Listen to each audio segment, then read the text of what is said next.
Okay, greetings. It's World Cup time, so the story that I wanted to share with you all is why soccer is the beautiful game. A few years ago, I was in grad school, and before grad school, there was an opportunity to take this trip with some of my fellow classmates to go down to Argentina and do a bunch of cool Argentinian stuff. I ate steak and drank red wine for every meal for 8 days in a row, but that's another story. This particular story is about my experience with soccer and why I think it's the beautiful game. So my friends and I, we were determined to go to a game, and there was an option to do this, but because this was through our school, there was a chaperone, someone to guide us through the entire process and make sure that we didn't get in any trouble. Because we weren't going to like the A-League stuff. We were going to like a D-League game, one that things get a little rougher than the kind of higher level stuff. So we end up jumping in a bus out of our hotel and going like a little bit on the outskirts of town to where this stadium was. And things are getting kind of murkier and darker and a little bit dangerous like every time we get there. But we finally get there and we exit the van. Our chaperone, this guy is like, he kind of looks out both doors of the van, making sure everything's okay. And we all get outside and he's kind of keeping track to make sure we're all there. And then he starts leading us through this winding, circuitous path.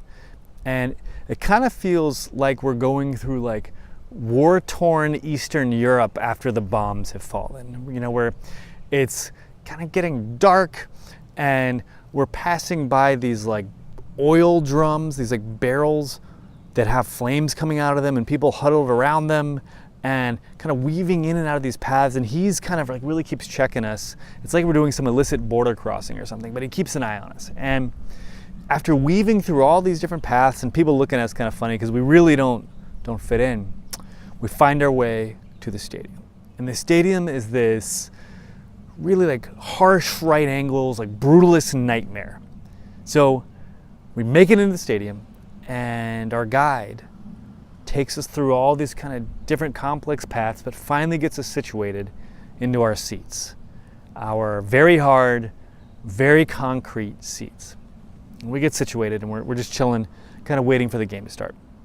Now about this time, the girls in our group ask if they can go to the bathroom, and he's like, yes, just go follow this path and be very careful. So they get up, go to the bathroom, and kind of we're looking around, just taking in the scene, everything's fine. Eventually they make it back and they tell us, hey, we found the bathrooms and everything was fine, but there was no toilet paper. And our guide's like, listen, don't worry about it. That's just kind of how things are. So the game is, again, it's getting closer to start time, and there's this inflatable corridor, this inflatable tunnel that comes from the midpoint of the field, from the sideline out to the middle of the field. And we're trying to figure out why this happens. And the reason it happens is that the opposing team has to come through this tunnel, as do the referees, because the fans, the home team fans, are going to throw bottles and cans and all kinds of stuff at the opposing team. They're going to like injure them. So this tunnel is to protect them as they get through. So they come through, the game starts, everything's great. And a few minutes into the game, what happens is these beautiful white streamers just come flying out of the stands, like unfolding like a rainbow into the middle of the field. And at this point, it's gorgeous. It's just this flying through the sky, beautiful sight to take in. And there's two things that I learned at this point. The first thing is that, one, now I know where the toilet paper went. And number two, this is why they call it the beautiful game. So it's World Cup time. Hope you enjoy this story about the World Cup. And peace.